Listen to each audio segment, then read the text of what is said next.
Welcome back to Choose Courage Inc. I'm your host, Vivianne Castillo, and today we're going to be doing something just a little different. We're actually going to be replaying one of my favorite conversations on the podcast.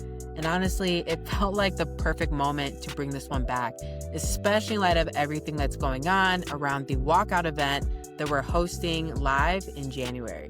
And so just to be honest with y'all, I'm kind of in this season of making some big shifts in my personal and professional life. You know, I just launched Moonpause into the app stores, which is an astrology for pets app, specifically for dogs, for one of my businesses. I'm doing my first live 2-day event for Choose Courage Inc. in January, and it's called The Walkout.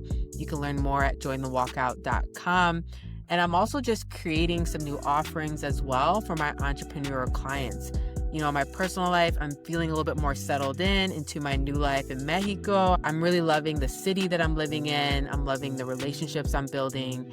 And there's just some things I want to be doing next year. You know, I want to be diving deeper into Spanish immersion. I want to be diving deeper into learning how to dance salsa or cumbia. So, you know, there's a lot of things I want to be up to. And so in the midst of all of that, I keep thinking about this episode with my cousin, Nikki. And every time I listen back to it, I'm reminded why I love this conversation so much. It's fun, it's honest, and it's just overflowing with creativity and courage and those small decisions that end up changing everything. And so Nikki talks about taking wild risks before she even knew what they would become, sending even one email that shifted the entire trajectory of her brand, diversifying her creativity, and trusting her gut even when things didn't make sense on paper. And I share as well some of my own, hey, just try and see what happens moments in business and in life. And in a season where I think many of us are questioning what's next, what still feels true, and what we're being pulled toward, this episode is such a grounding reminder that creativity is a compass. Starting small can be incredibly powerful, and the people who hype your ideas matter just as much as the ideas themselves. Oof. It's a good reminder to reevaluate your circles and everything that comes around creating the environment and the conditions to relate to your dreams from a place of reverence in their potential and what is possible. So whether you're creating something new, rebuilding something old, or quietly preparing for your own next chapter, I hope that this replay gives you a spark of clarity, courage, and maybe even permission to take your next step. And with that, let's get into it.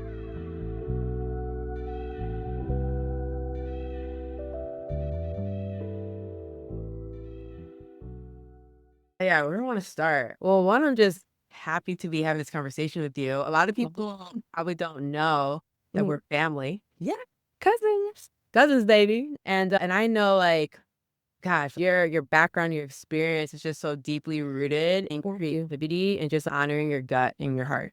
Yes. And so I'm really excited to chop it up with you today. Yeah. And maybe what we could I just want to jump right into it. I'm wondering if, as you're kind of reflecting on your journey, your businesses, I'm wondering if maybe you could share maybe something wild or unexpected that happened early in your journey that still either makes you laugh or cringe. Just like a little bit today. Just kind of Sure. curious. So I'll give a brief synopsis. I'm the founder of All Things Ankara. It's the #1 African print platform in the world. And even me just saying that is wild because when I first started the brand, I didn't even think I would do all these things, but that's a testament to God. So shout out to God. Hey, let's go. So with my brand over the years, I've diversified into different things. So Ankara is a popular West African print that we wear. I'm wearing a head wrap for my brand now. But I knew if I wanted to take my brand to the next level, I would have to do different things, whether it be events or just reaching out to different celebrities. So I was thinking about doing a ball. So back before the prints became what it is now, people would really only wear these prints to parties. So I was thinking, well, okay, people usually associate this with something formal. Why not do a ball? When I was thinking of someone who would be the face of it, I couldn't think anybody. So there was a person called Jadena that came out in early 2015. It was like, he would be the perfect person. He was actually one of the first celebrities at that time in the US to actually wear the prints as his quote unquote uniform as I would say it. So I was like, man, I really would love to work with this guy. So I talked about it with my creative director, Troy. He's also the guy I'm working on the restaurant with, and we just work well together. When people hear I'm doing something, where's Troy? We're like two peas in a pod, literally, when it comes to all things creative. So I was telling him, Troy, I saw this guy, or actually he told me about the guy first. Let me even go back. He sent me the artwork to his single classic mount on WhatsApp. So when he sent it, I thought it was a photo shoot. I didn't know it was an actual single of a song. So I was like, Troy, I saw what you sent me on WhatsApp. That guy's kind of fly. He was like, Nikki, that's not a photo shoot. It's an actual artist's song, like the cover. Cool this. He was some guy named Jadena. So I was like, let me listen to the song. I listened to it a few days. So when I heard the song, I'm like, this guy's gonna blow. And at that time, the song had came out. It was like a week after the song came out. So nobody knew who he was. But in my mind, I'm like, oh, this guy's gonna blow up. He's gonna he's going to be the next biggest thing in the African community. So I was like, Troy, how do you think, or how do you feel about us doing a ball with him? He's like, Nikki, we're doing it. We're doing it. We're doing it. What do you mean we're doing it? We're going to reach out to them. Whether they say yes or no, we're going to reach out and we're going to do this ball. I kid you not. We sent that email. Within a week, they said we're doing it. I was like, y'all want to work with me? They're like, yeah, we love that whole idea. We love we love your platform. And at that time, I probably only had maybe 20K followers. That was big 12 years ago. They're like, we love what you're doing. Send the console board, we're doing it. Troy, is this happening today? He's like, I told you, we just gotta start. I told you. I said, let's send the email. So let's, we sent the email, they say yes, so let's start. So over the span of early 2015 up until June, we were planning the shoot. We did the shoot. And then in September, October, we launched it. When we launched it, that thing, it went viral, was on Huffington Post. Bella and Nijab posted it. CNN reached out to me, but unfortunately, because they heard about it so late, they weren't even able to come to the event. It was everywhere. So to answer your question, that's something that I laugh about because I didn't think sending an email or just reaching out was something that would have led to people knowing my brand for. And that small event and that small shoot that we did literally is the main thing people know. They're like, oh, I know your brand. You work with Jadena. You're still around. And the sad thing about it is because of funding, that was the only ball that I had did. I never did a ball after that. And people still till this day ask me, when is the next ball? So that's something I always laugh and say, wow, all I did was email my first celebrity client and I work with them. So I always tell people, if it's somebody you want to work with, don't feel scared to reach out because you never know. And also, the thing I would tell people is if you're going to work with a celebrity, reach out when they're not so big because they'll be more inclined to work with you. When they are big, they're like, you know what, you were with me when nobody wanted to give me an opportunity. Let's work. And let's work again. And let's work again. That's something Jadena does. Anytime he comes in the DC area, he was like, I have to give shout out to Nikki and Troy. They were the first people that reached out to me in the area. And that's it. The rest is history. So that's something I always laugh about. I love that. There's two things I'm also hearing from this story. One is the importance of having someone who is hype about your vision and your idea. And that's Troy. Everyone needs a Troy. And everybody needs a Troy. Yeah, and I imagine too, for some people, they have the wrong people acting as a Troy that shouldn't even be there in the first place. It's true. And it's so funny how we met. He was doing a photo shoot. My friend saw that I was doing a lot of creative things in the area. And the first day we got on the phone, we were on the phone for an hour just talking about stuff. So from then I'm like, oh yeah, this is someone I definitely need in my corner. He loves creativity. He loves community. He loves to collaborate with people. And I'm like that. So those are things we always, mesh on. So from 2012 up until now, we've been the best of friends. All business adventures we always work together on. And that's pretty much it. I always tell people, get a Troy in your circle or you're going to be great. Yeah, exactly. Period. People need a Troy in their circle. And then also people just need to just ask. You never know what's possible if you just put your idea out into the world. It may be. I think, and to add to that, asking and also being prepared for the opportunity. But because I've had experience doing events, because in college I was vice president of the ASA. So we did a lot of events and a lot of community work that helped. And then just me just liking fashion and knowing how to do a production, whether it be events or shoots, help. So not only is asking helpful, but being prepared for that moment is too. And being prepared to be stressed and to go through all the alls too. Because when you get that opportunity, if you're not ready to execute it, it doesn't make sense to even pursue it or even ask. So asking is step 1. 2, 3, and 4, you also need to be ready for as well. Yeah, that's a good gut check too. It's a gut check of are you ready to receive the things that you're asking and praying for? Exactly. And if you're not, like, how do you get ready for that? Yeah, it's making me think about, I have two businesses. My second business is Moon Paws, which is an astrology for pets app. Yes, you told us. Yeah, yeah. And it's funny, I'd posted that this is something I'm building with a couple friends of mine last year, and we just put it even on LinkedIn. Yep. And had it on our LinkedIn profile. Now, someone had reached out to us from Neutro Dog Food, which is a really big dog food brand. And they had reached out asking if we'd be willing to do a live event. Wow, And this is just through them reaching out randomly. just they saw us on LinkedIn. Wow. And that's the and event you sent us in the chat, right? The pictures from that one event you did? Okay. Yep, exactly. Yeah, yeah. Wow. Yeah, for those listening, we have a cousin group chat. So we Oh, yeah, sorry, guys. So when we say group chat, we talking about the cousin chat. Y'all not in the chat, but y'all gonna find some things that we talk about in the chat. Yeah, and so, but that just came from saying and putting it on LinkedIn. And it's interesting, it turned into this really cool event where it allowed me and my team to think about, okay, what kind of experience we want people to have when it's live?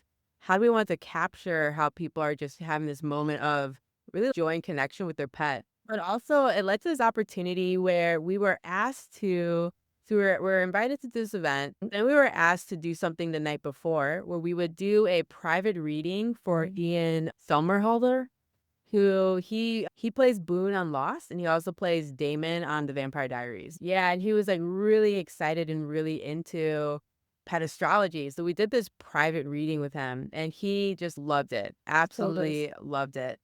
And again, none of that would have happened if we just didn't put our idea out there. So kind of reminds me a little bit of what you're saying as well. So put your idea out there and see what happens. And that's kind of how I even started my All Things Ankara brand. It was just me posting trending things because at that time there wasn't any platform that was posting people in the prints. I'm like, well, let me just repost. And that led to a whole thing. People were like, oh my gosh, girl, you started a brand. We here, we supporting you. This is cool. And people already knew from me creating the brand, they were like, you could diversify and do so many things because it's just prints. You could do events. You can put it on things. You can sell clothes. So yeah, just starting and putting yourself out there really is, and asking are just simple things you can do. Yeah, I'm curious, what gave you the courage to take your work from passion project to platform? I know you have a couple different branches. Maybe pick one or two that you may want to speak more on. So before I start, I have to give credit to my mom because even from as a child, my mom was really good at nurturing my creativity. And I'll even tell you a backstory why she even just likes creativeness herself. So she said when she was in Nigeria, she would read a lot of Reader's Digest books. And she said from doing that, she knew in America, if you wanted to be successful as a business owner or just in anything, you would need to have some kind of creative thing you want to put out there and just in general, just do business. So I think as I was growing up, she already knew like everything is not just about going to school. If your kid likes something, you need to nurture, like I said, because you never know. Because when we were younger, me and Christiana, that's one of our other cousins for the people who are listening, we actually took piano lessons together. But I think I, after her, took it the longest. I did piano lessons for 10 years. On top of that, I did clarinet in school. I did cheerleading. I did palms. And my mom's like, okay, you want to do this? All right, let's do it. You need me to sign this paperwork so you can do it? Okay, good. So now that I think about it in hindsight as an adult, my mom was prepping me for all the things I'm doing now. So to add to that, when I had graduated from college, it was hard for me to find a job. But funny enough, my mom was like, what is this brand that everybody keeps talking about? People actually started talking about my brand at my mom's job. She was like, oh, my friends are following your page. What is this? I'm like, Mom, you know how we are in Africa. We wear the prints and, I'm just repost. She was like, girl, you need to focus on that. You want to get a job? She was like, this is the job. He said, this is the job. She said, you will actually make more money doing this than going to get a job. So to answer your question, it was really me just not having a job and my mom being that encourager that she was. And she was like, do it. Let's see how, well you do. And this is where I am now. So that's really what's always given me the courage is just maybe listening to my mom in my ear and her actually egging me on, say, yeah, come on, oh yeah, let's do it, kind of thing. So I give a lot of my credit to her, and she knows that. She always knew I would do all these things. She's like, girl, I told you. Even when I was like fashionable back in high school, she's like, you need a platform or a blog where you can post these things on. But we didn't have Instagram back then. We didn't have Facebook. So I'm like, okay, what's this blog my mom's talking about? But now I get it. It's all the things I'm doing now. That All Things Ankara brand, me just being a creative and posting my work and people seeing it for what it is. So I got to give it to my mom for sure. Yeah, and you're speaking into the importance of having that creativity nurtured. Yeah, yeah, yeah. And I think, there's external folks that can do that in terms of nurturing, whether it's Right. parents, people like loved ones who see you and like get you. And I think there's also an opportunity like internally, like how do we like nurture some of that Right. courage so we It's can true. make that transition from idea and passion into something like more tangible. One thing that I often hear in my group entrepreneurship coaching is, especially when we start getting really practical of how do you like build this idea into a business, people realize that they've been using this idea as a form of escapism. Mm. And now it's becoming real. Now they're having to be strategic. Now I have to think about content and audience. You have to be passionate too. Yeah, yeah, yeah, yeah. And so it's a moment of clarity for people when you kind of are able to step away from this thing that maybe was a form of escapism, and then you actually have to like turn into something real. Yeah. But it's cool to see how you just had that gift, that inkling from the get-go, and your mom like saw that and nurtured that. Yeah. Shout out to Miss Ronnie. Yeah. And it's funny, like Humanity Centered, which is like my main consulting business, it originally started as a passion project. I had no desire of it turning into a business. It was just this, I really want to talk about real things with dope people. And it ended up turning into this larger thing. Which is good. And I think when I kind of like reflect on what gave that courage, it was more of like a conviction. It's this like this deeper why around what does it look like for me to challenge the status quo on the things that I wish were different for me? Whether that's like the workplace experience, whether that how we relate to creativity, what have you. And I think, again, similar to something you're getting at, it's a recognition that I couldn't do it alone. And I think a lot of people, the reason why their ideas and their dreams don't happen is because they view it as a solo journey when it should be a shared one. I think all journeys should be shared and all dreams, honestly, because that's something I've learned. Because even with me running All Things Ankara, even tonight, I think I could do a better job with getting a team. So I just feel like any vision you have, there's not one vision or dream or job anyone has as far as business that they can do it by themselves. It's just not possible. Yeah. Especially if you want to scale and make it bigger and make some, small cash. Yeah, yeah. I got a team. Yeah.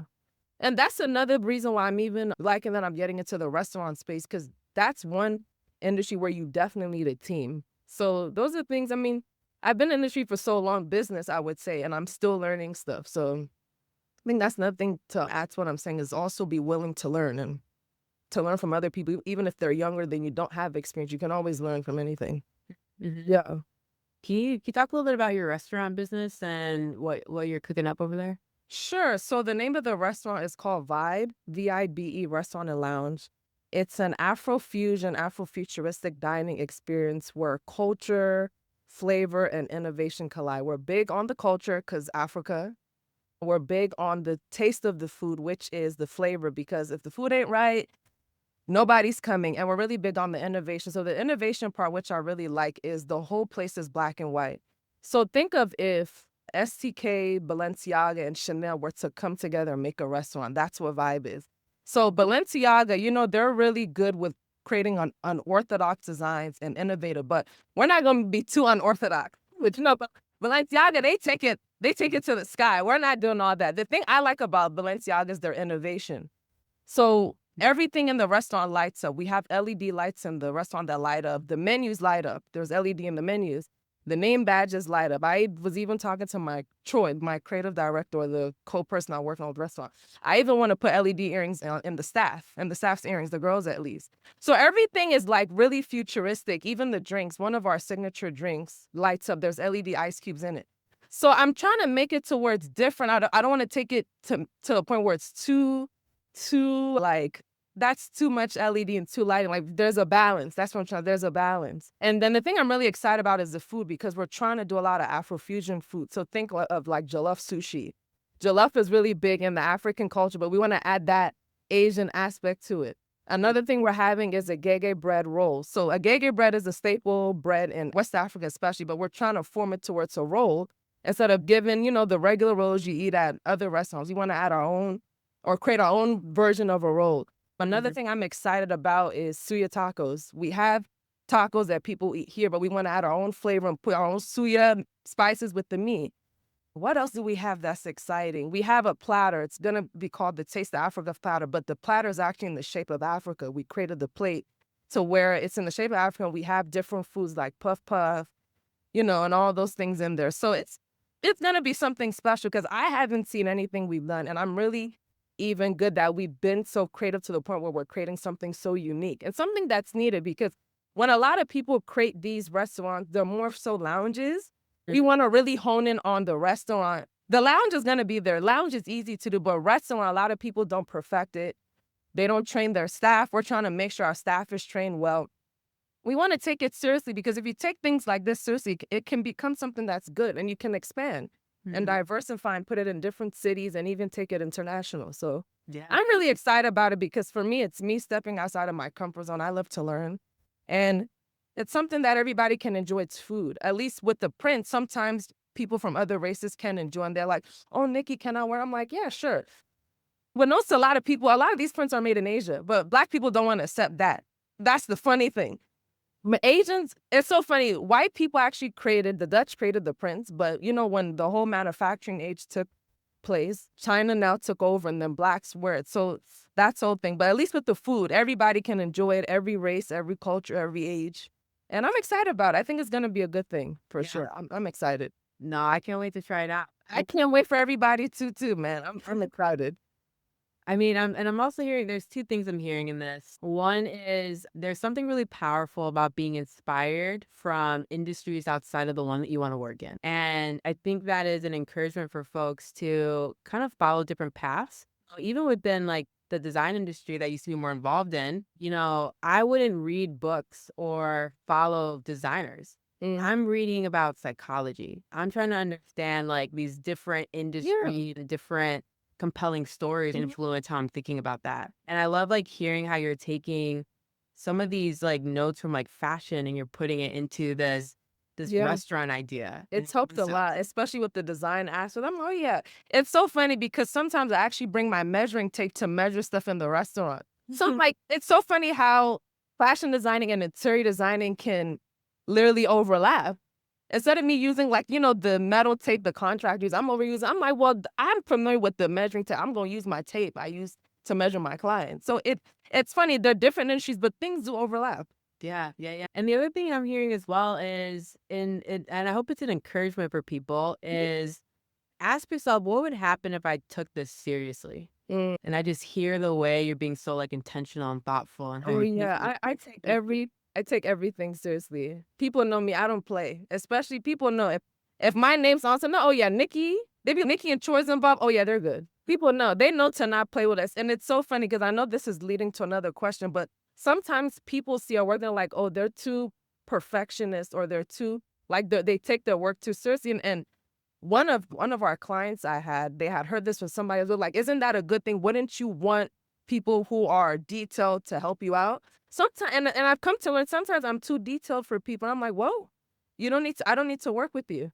But the good thing about it is if you work with me and I'm detailed, you're going to see some results. I don't play. So, yeah. Yeah. And I think and again, it's a reminder of what will people say about you in relationship to your idea and the things that you create? Are you that person that's just kind of like, oh yes, they have a million ideas, but they never execute and there's never any depth? Or are you someone where when people see your name tied to it, they're like, okay, yeah, they're going to explore that and get that done? Yeah, I rarely say something and never do it. It might take me some time because I do believe in taking breaks but not stopping, but I'm going to get it done. Yeah. Yeah, and as I'm kind of reflecting on the creative process, I recognize that there are these moments where there's a lot of magic that's happening, but sometimes there can be some mess behind the scenes. Oh yeah, there's a lot. And and I'm wondering maybe you could speak a little bit into how maybe perfectionism, as you're kind of talking about, or even like imposter syndrome showing up in your creative process. Yeah, so like I said earlier, I don't stop, but I take breaks. So I feel like me being the detailed person I am, I always like to say nothing can be perfect, but you can strive for perfection, but sometimes striving too much for perfection can kind of delay things. And I've kind of seen that a little bit with the restaurant. Even the investors are like, this thing doesn't have to be perfect, let's open. But I'm like, okay, you have to find the balance. Is it that you want to open and we all fail? Or do we strive for perfection, not having things perfect and at least do better? Because sometimes you only have one shot and you only have one chance to make an impression. So yes, I know it perfectionism, as they call it, because I don't like that term. I like being detailed. I know it can hinder, but I love that aspect about me because I don't let sugar honey iced tea slide. I don't like when I know I could have done something, I just let it slide. I try not to have that happen, but it has hindered things. And that's probably the reason why I don't pursue things, or at least why it takes me a little bit longer.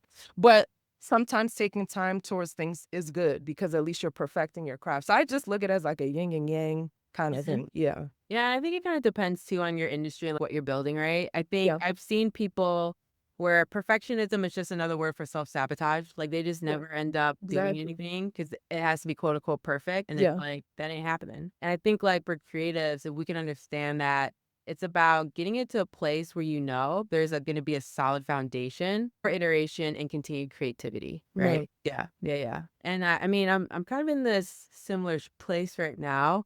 You know, with Moonpause, we've been working on creating this app, Astrology for Pets app. So trying to think how to articulate this. We have a version of the app we could launch right now. And I'll say this too. I think it's possible to be a non-technical founder, but it'll also be expensive because you don't know what you don't know. And so what I'll wrap up with this of like, we have this version that we worked with someone outside of Moonpause to help us build. And knowing what we know now, we know that if we scale that version from an infrastructure standpoint, it will be very costly. And we know that the way it was built, that there are just some things that won't do well with our audience. And I think especially with digital content, people are not forgiving. They're not, they're not forgiving. I'm telling you. I feel like it's anything in business now. People are very impatient.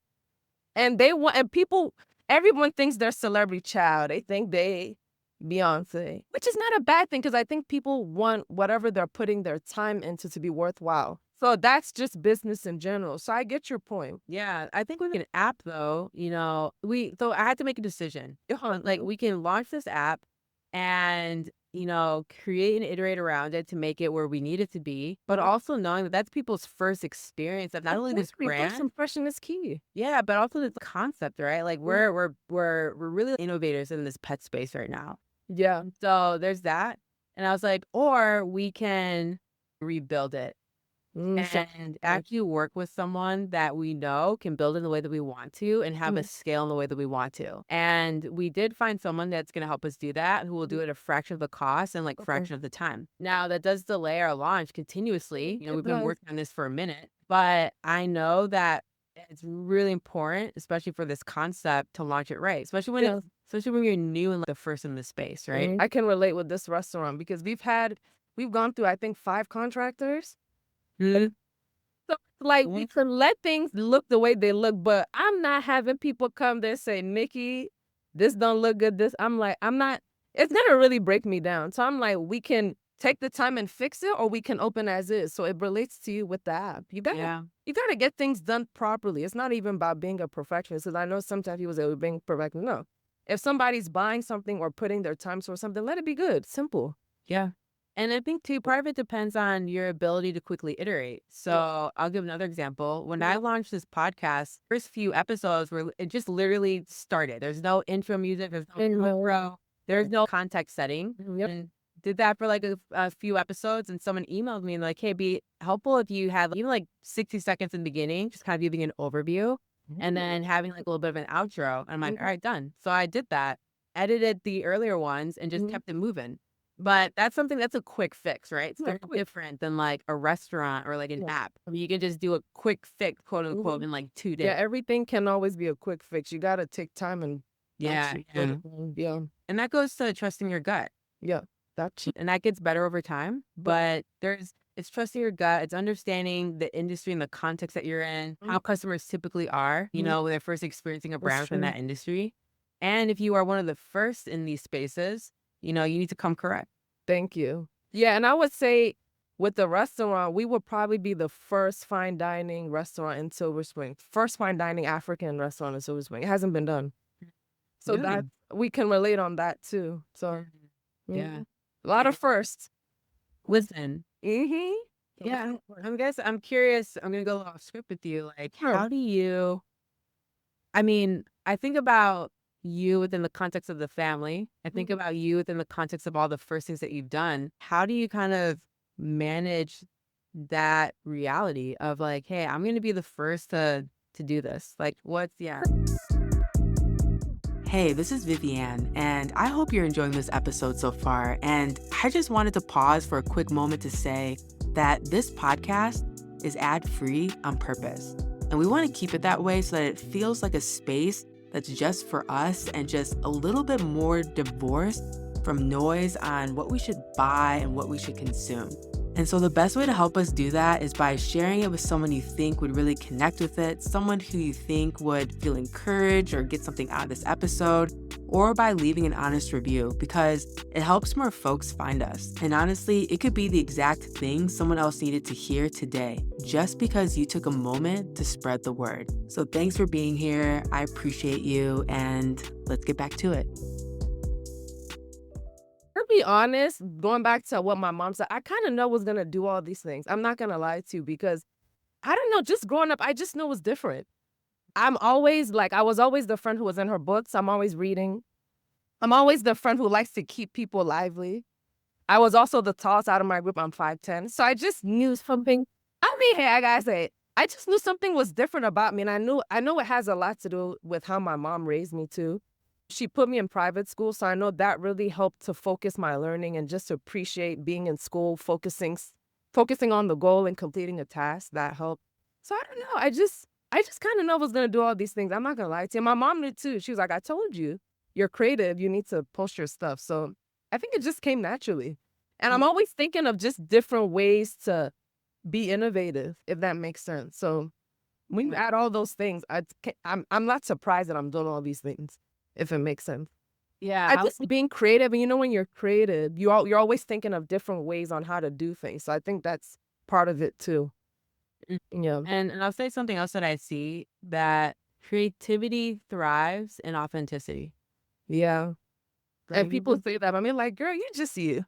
Yeah, you're just being you. Yeah. It's allowing that to flow out of you. If you were like, girl, I'm not surprised. You're always doing something. So I think it's just me being me, pretty much. Yeah. Yeah, and there might be some people listening to this where, especially if you've been in corporate, we are often taught to suppress the parts of us that aren't going to conform to our billionaire boss going to space again. So for some of you, this is an invitation to get more clear on who you are and what you're about. What would life look like and feel like if you actually honored the deeper things within you and the things authentically making you? And like you said, trusting your gut. If you have this idea that you keep thinking about, just do it. And just, I guess, try and find the cost-effective way of starting, and maybe not scaling too fast. I know a lot of people who scale their businesses too fast and they're no longer in business. So just being smart and intentional too. Yeah. I know a lot of people where they finally got that deal with that big brand, like for a Target, whatever it is, as a small business, and they just focused on the marketing, the positioning. But they didn't think about the costs of that scale and what it would do to their business, and they regret it.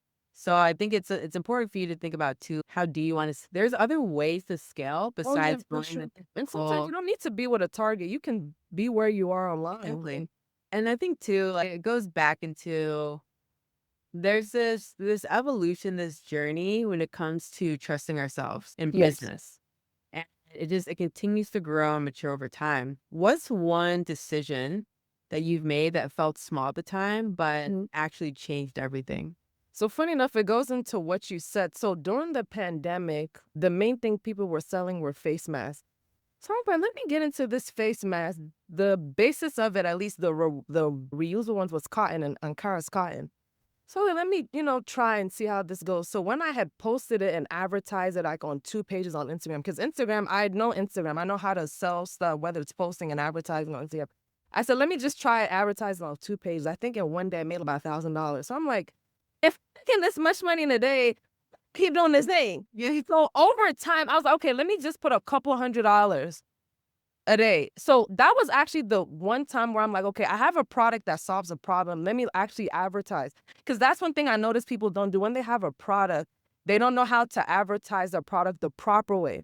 It's one thing to just spend money on Facebook ads, but you need to be strategic. So I advertised on Black fashion pages and African fashion pages. And I literally was selling hundreds and thousands of face masks. Till date, that's probably the most item I've sold. It's beaten even the nail wraps. Because I sell African print nail stickers on my website.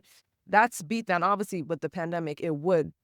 So even with me just advertising, I got the opportunity to be on so many publications, GQ, Essence, New York Times even interviewed me. It wasn't even in regards to the mask, but they wanted to know in that time with the George Floyd thing, how race impacted people wearing prints. Because a lot of white customers, they feel scared about wearing the prints because they feel like they're culture appropriating, which, like I told you earlier, doesn't make sense when they create it. Because a lot of Blacks are ignorant to how the prints came about. They feel scared. So they did a whole article on me and 3 other African print designers. And then later that year, in 2020, I came out with more innovative face masks. I had a mask where you could drink straw out of. I had a face shield mask. I like create all the masks. Let me get all the coins. So I used that same strategy. I'm okay, let me advertise on a few pages. I think in that week, and that was during Black Friday weekend, I think that weekend I made like 10,000. This is mask, for God's sake. So I'm okay, we're gonna keep doing this. So with me kept doing that for about a month, BT reached out and they did a whole holiday gift guide on my mask. So I was like, wow. So this is really teaching me something that in business, if you want to sell something, you have to, number one, create a product that solves a problem. And you need to advertise it strategically. It's not about just spending money. You need to advertise it strategically. And I think later so then the following year in 2022, I did Shade Room and I made so much money with that. So I think that's the main thing. I hope I answered your question. That's the main thing that I learned from that experience is if you're going to create a product, try to figure out what solves the problem. And that's an industry. There's always a problem that can be solved. If the problem is solved, find an innovative way to do it and just advertise it. It's like the formula can be hard, but it can also be simple. And that's my way of telling people in the active. I say, oh, girl, what do you do? I'm like, solve a problem, advertise, end of story. Obviously, there's small little things in between. There's not as simple, but if you can at least figure out those 2 things, you should be good to go. Yeah.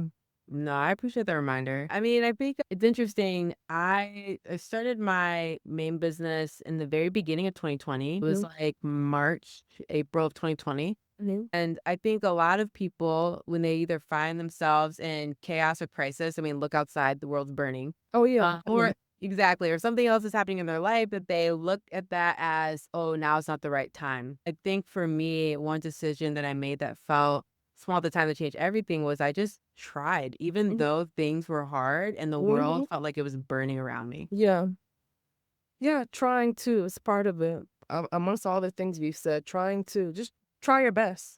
Yeah. Honestly, just a decision to try, not overanalyzing, not waiting for perfect condition, not asking for permission, Right. just allowing myself the simple courage to give it a shot. And I didn't realize at the time just how powerful that choice was. It felt small because there weren't any big announcements or expectations attached.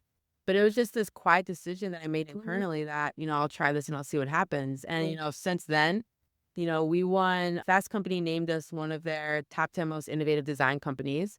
Clap, clap, clap, clap, clap. Now, typically you have to apply and pay for those awards. We didn't. They were just like, hey, we heard from word of mouth just the impact that your company is doing, and we want to grant you this award. And that's probably one of the greatest things I'm the most proud of is we didn't enter a pay-to-play award. We were granted a off of merit, right? That's when it feels good. Like, damn, I'm really doing my thing. I was like, damn, these people are recognizing me. So at least I'm doing something right. I know they're recognizing me, and it's because I'm not seeking out that recognition, but because they're seeing me for me. Yeah.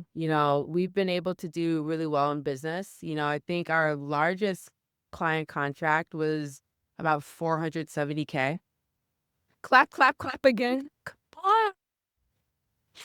Going it. Okay, let me come in.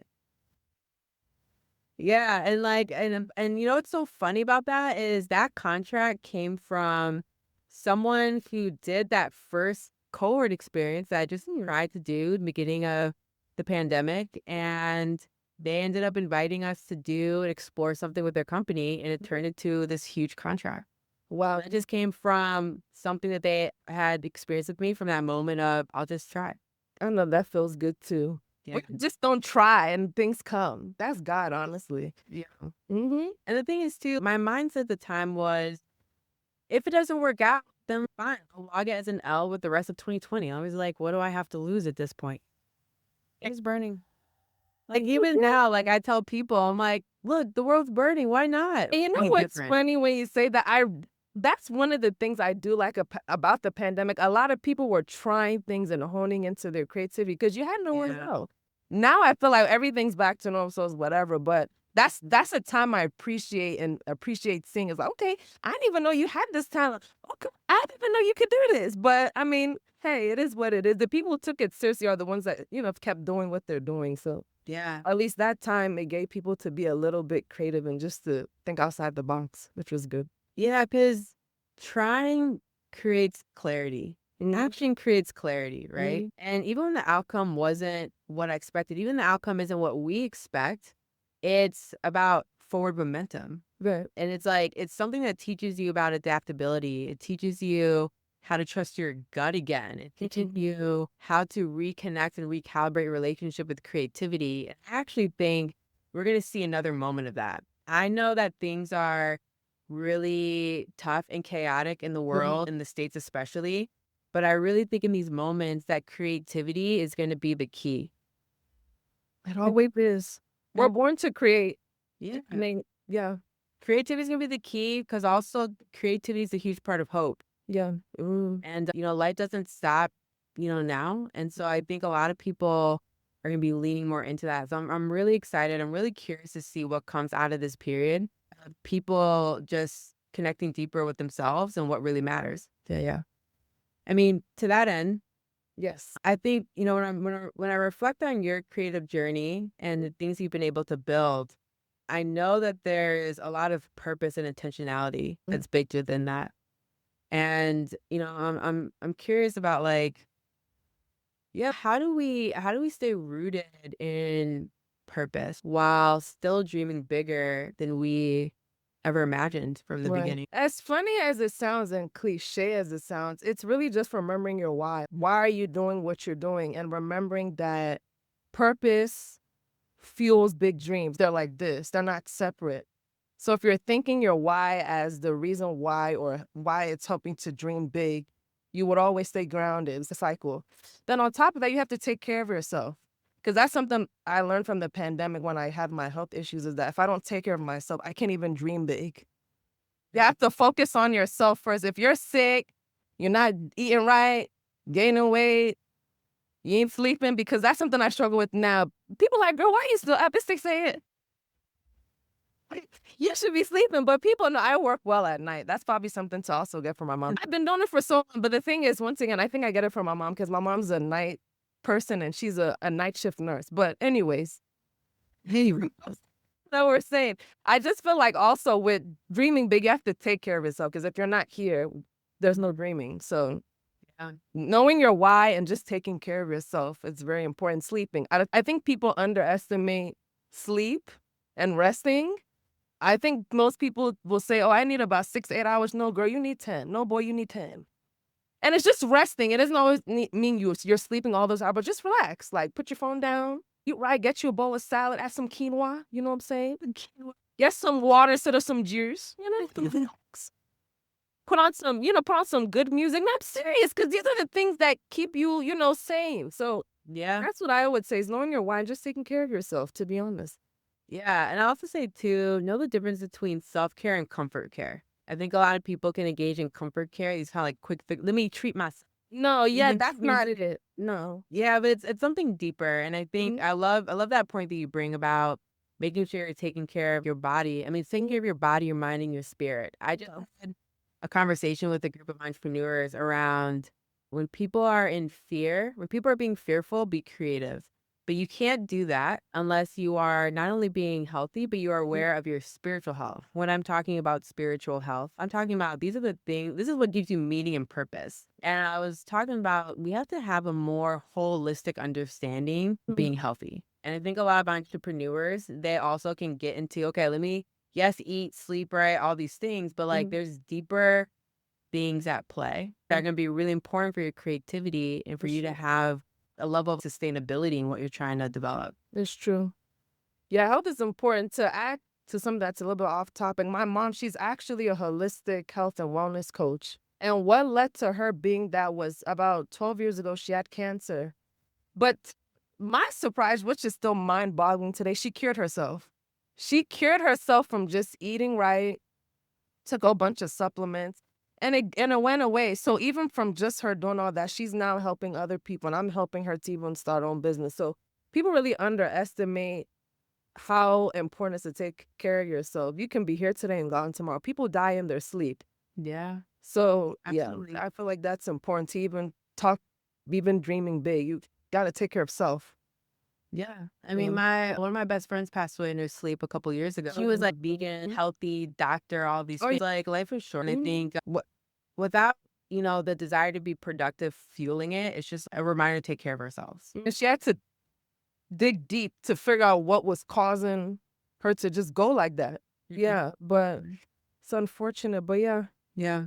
When I'm thinking about this idea of dreaming bigger, it reminds me of I had this season where Arlen Hamilton was one of my mentors, and I went to this retreat. Arlen Hamilton is like a VC person who, she at one point was homeless and now she's a VC investor. Mark Cuban backs her. She's just super dope, Black woman. And I went to this retreat with her and a handful of other women. And there's a point in this retreat where people are just kind of sharing their ideas and their business goals. And it was this moment for me where I was like, I'm not dreaming big enough. These women were like, they're like dreaming. They're dreaming big. They are being so creative. They're coming from this place of, I'm gonna be number one in the world. I'm gonna help X amount of people. And they're just these bold and clear and inspiring visions. And I was like, I'm not dreaming big enough. And ever since then, I have these moments, these kind of check-ins with myself of, am I dreaming big enough, or is fear getting in the way of something? Is a gap or a distance from my deeper why getting in the way? You think it is? In those moments when I'm not dreaming big enough? I think sometimes it is. And again, I don't think it's like dreaming big enough isn't always this never-ending expanding thing. But I do have these moments where I recognize it's either fear or it's lack of focus, lack of discipline that can get in the way. So, but it's a gut check moment of like, what is potentially getting in the way of me not dreaming big enough? For some of y'all who are listening, it's certain people in your life. You need to switch up your circles. I was talking about that with someone just before I got on this podcast. Yeah. Yeah, because some people will not be a good steward of your dreams. Gotta have good people around you and the right people. Yeah. And so I always go to that memory of just meeting certain people. I remember I met this woman. I won't say who she is, but she basically has her big thing is helping entrepreneurs become millionaires. I asked her, we were kind of talking about, I was like, how much do you make in a year? And she, again, like, she mainly has this like one offering. And this woman's making like $25 million. Wow. And I was just like, like, what? And then also, but then just like, hearing how she's been so creative within the midst of that and how she wants to expand that. And these, she had dreams of starting her own TV show and partnering with this celebrity. And I'm like, yeah, I need to dream bigger. And it's not about more money. That's not the dream. Yeah, that's not the dream bigger. I'm talking more about like, what does it look like to not play so small? To not play in a way where I'm like, this feels safe enough and doable enough, so I'm gonna say. Oh yeah, I never do things the safe way. Safe and me don't. I'm a big risk taker. Can you share a story, maybe an example of what that big risk has looked like for you, being a risk taker? That's a good question. I feel like starting All Things Ankara was because like I said, at that time, I had no job. I wasn't really as business savvy as I was, but I took that leap of faith and said, well, let me just try. Like, what's the worst that can happen? I'll just keep applying to jobs and do something else. But I mean, it works. Like I said earlier, like it's still mind boggling because it doesn't feel real, but then it does because, like I said, I kind of knew I was going to do all these things. So, yeah. Yeah, yeah, yeah. Yeah, it makes me think too about, I feel I'm in this season of dreaming bigger. I'm making some big changes in terms of like business and some other things right now. I'll make more public in due time. Mhm. And one of the things that I've been thinking about is the importance of adopting the motto of the Navy SEALs, which is slow is smooth and smooth is fast. I think I've heard that before. Yeah. So I'm finding myself in this season of slow is smooth. So I'm recalibrating my self-care rituals and discipline about and just taking time in terms of being strategic and understanding where is point B and where I am right now in point A. Right. And obviously you can't build and dwell and make a home in slow is smooth, but you can't necessarily move at the level of speed unless you have that level of clarity and groundedness. And help too sometimes. Yeah, because also too you might burn out. Yeah. So I've been in this season of slow is smooth is fast, and I'm excited for the smoothest fast that will be popping off probably in early summer. But yeah, I think that's also an important part of dreaming bigger is knowing when you need to recalibrate and be honest with yourself about some changes that need to be made. It's true. It's true. Yeah. I'll also say this, there's some questions too. If I want to get practical for some people, there's some questions that I'll also reflect on and ask myself. There's typically 3 that I ask. One is, does this dream align with who I aspire to be? Is it out of character, right, with who I am and what I'm about? Second question is, how does this vision serve not just me, but my community and people I care about? Because if it's just serving me, that's a small world. And it has to be something a little deeper. Cause an impact. I remember I heard it from some, they're like, if they're not doing something to the point where people are able to feed their families, you're not doing business properly. When you not have to think of that aspect in business, you're like, okay, this person ain't gonna make this if I don't do this, and they can feed their child. Like, that's how deep you have to think. Sometimes I forgot who said that. I was like, wow, that's true. Interesting. Yeah, and the third question is, am I dreaming from a place of abundance, love, and curiosity? Or is it coming from a place of fear, scarcity, and ego? Sometimes people are pursuing things because they're running away from something else. Yeah, you said that earlier. Yeah, and that's not sustainable, right? Yeah, it's not. So I think there's these tensions that ultimately just call us to be more honest with ourselves so that we can choose courage over comfort in those moments. This was a good combo. I've learned a lot today. I've learned a lot too. I didn't realize some of the background for some of the things that you were and that you've been cooking up. Yeah, we always doing something. I need a serious vacation. No, for real. Yeah, well, we'll talk about that. I feel like too, even us like scheduling this, I know both of our calendars are just wow. So I'm glad we were able to make this happen. I'll close this out on this last question then, because I think it's important to talk about the present, what's possible, but also to really think about the future. Yeah. And I'm wondering if a young creative called you their blueprint, what would you hope they're learning from watching you? That's even inspiring. Me being a blueprint. Whew, child. That gave me chills. I would just, that's a good question. I would just hope that they're learning just to be creative. I think that's the essence of all the things I'm doing. People always come in and say, girl, I love what you're doing. But it's not as hard as it seems if you're just being creative and just putting out there what you already know. And just maybe nurturing. I talked earlier about how my mom nurtured my creativity growing up, but as you being the business, you can nurture your creativity and also make sure you're taking care of yourself. It has to be balanced. You can't just put all this into business and then you're literally half asleep, which has happened to me many times. But I think that's important, is to not forget about yourself, but also just to hone in on your creativity. You have an idea, just do it. You might not have all the money, but you have to start somewhere, and then you can always improve on it after. Yeah, exactly. and being so creative to the point where sometimes you're being innovative, because that's something I really love. That's actually even one of the reasons why I changed my name, because I actually used to go by Nikki Billie Jean, but Michael Jackson's fan made me change my name. That's a whole. So with trademarking, I read that they're like saving the figures. Yeah, well, I'll actually explain that. So, and this is actually an important thing with business. Make sure you trademark your stuff and you do it properly. So I was working with a company to trademark the name, and they said, oh, there might be an issue, but I didn't take it seriously. I wasn't aware of trademarking at that time. But when they now saw that I was trademarking them, they sent me a cease and desist. And luckily I had a good lawyer. She was able to at least have me or let me keep whatever I had beforehand, not change everything. So when I was thinking of a new name, funny enough, the minute I saw that cease and desist letter on my email, I'm like, I'll just go by Nikki the Jeanius, which is a play on words. I'm calling myself a genius, but it still pays homage to the new name of Billie Jean. So that's another thing I'll tell you guys is make sure when you're thinking of all this creative stuff, think of making sure you got your LLC right. Make sure you trademark your stuff. Copywriting, I think it's like for music and other things, but just make sure you have your legality stuff together. I think that's also important so you don't get disappointed.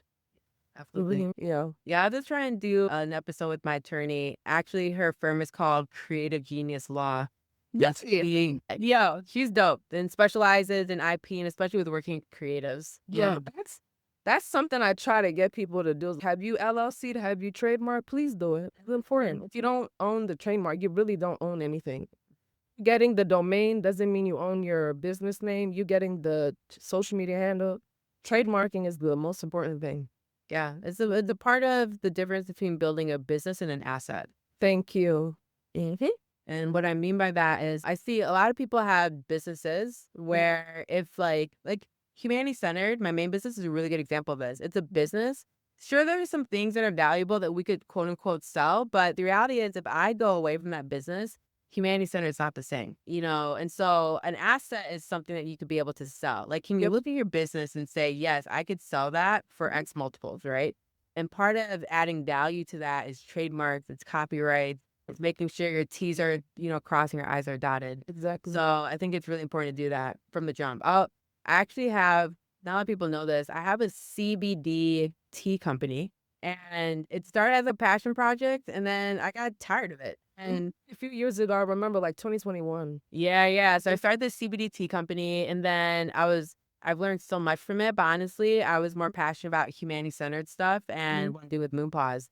So now I have this brand, I have this company that I'm in the process of selling, and that's an asset. I have trademarks with that. I've created branding around that. There's a relationship with the supplier. It's pretty much turnkey. I just need to sell it.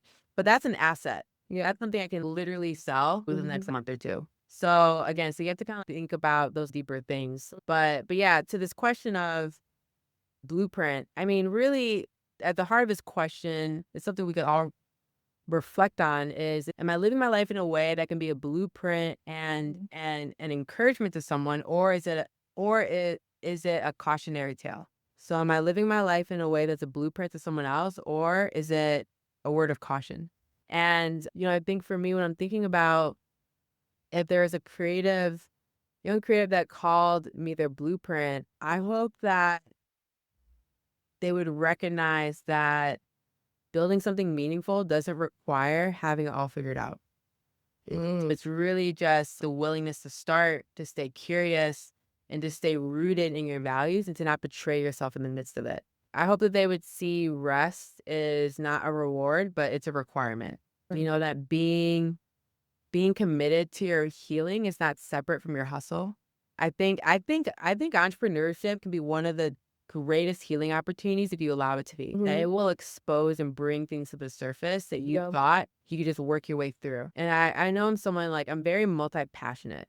And I think when I was younger, I thought that was a bad thing. My mom would always make comments about how I'm very passionate about all these things, but I'm like a master of none. But the reality though is I actually reflect my background. I was actually pretty good at a lot of things. But I had that expectation that was being put on me of I have to be level genius, or it's not enough, or it's not okay to have so many different things on your plate. As I've gotten older and I just recognize her own projections onto me, I recognize that it's a gift to be multi-passionate. Yeah. You just need help sometimes. I think that's what also helps with a lot of these things we want to aspire to be. You just need help. You just need a team, several teams at that. Yeah, I think that's part of it. And I think part of it too is just like trusting your gut. Yeah. It's understanding and trusting that what will fall into place will fall into place. And I think I've had to learn that, and I hope when someone's like, seeing me, that they see that being multi-passionate isn't something that needs to be fixed. It's actually a gift that needs to It's be a good honored and gift. stewarded well. Yeah. Yeah, yeah, yeah. And it's so funny you say that because I even remember when I first started off my brands and people would see I had All Things and then I had my own personal brand. They're, girl, you're doing too much. You need to put it all on one platform. I said, no, I'm not. And now you see all these, they have fancy skin, they have fancy beauty. But this is the thing people used to make fun of me for. I was just ahead of my time. That's how I look at a lot of things. I'm just ahead of my time. Yeah. Mm-hmm. And again, it does have to make sense, It has to make sense for you. Mm-hmm. And I think, yeah, I have humanity centered. I'm often working with organizations, executives on creating healthier workplace cultures, creating healthier products, all these things. And then I'm creating an astrology for pets business. That's So so really- unique. Yeah. I mean, at the heart of it is like, I'm deeply passionate about helping people be and feel more free. If that needs to be through a workplace experience, great. If that's through the relationship, through their pet, awesome. Mhm. It doesn't, for me, there's a through line. It's okay if people don't understand it. It's okay if it's not perfect, but at least it's honest. Mm-hmm. At least it's mine. And that's enough. Yeah. Before you hop out of this podcast, I just want to share something with you. If you're a UX professional feeling the pull to leave corporate and build something aligned with who you actually are, I want you to know about this experience that we're doing in January called The Walkout. It's a 2-day virtual conference happening January 15th and 16th, and it's designed specifically for folks exploring their exit from corporate. So whether you're thinking about starting an agency, maybe you're thinking about stepping into entrepreneurship, or even building a trauma-informed consulting practice, we're going to get real about what it actually takes. And we wanted to make sure that it was super affordable. Tickets are $149, and 20% of revenue, we're going to be donating it. We're going to be donating it to the Greater Chicago Food Depository, as well as the National Immigrant Justice Center. I'd love for you to join. I'd love for you to learn more, and you can do so at jointhewalkout.com. I'll put the link in the show notes as well. But again, thank you for listening. And if this spoke to you, I hope you're able to share it with someone who needs to hear this episode as well. And remember, starting over isn't starting from scratch. See you next time. And of course, drink some water.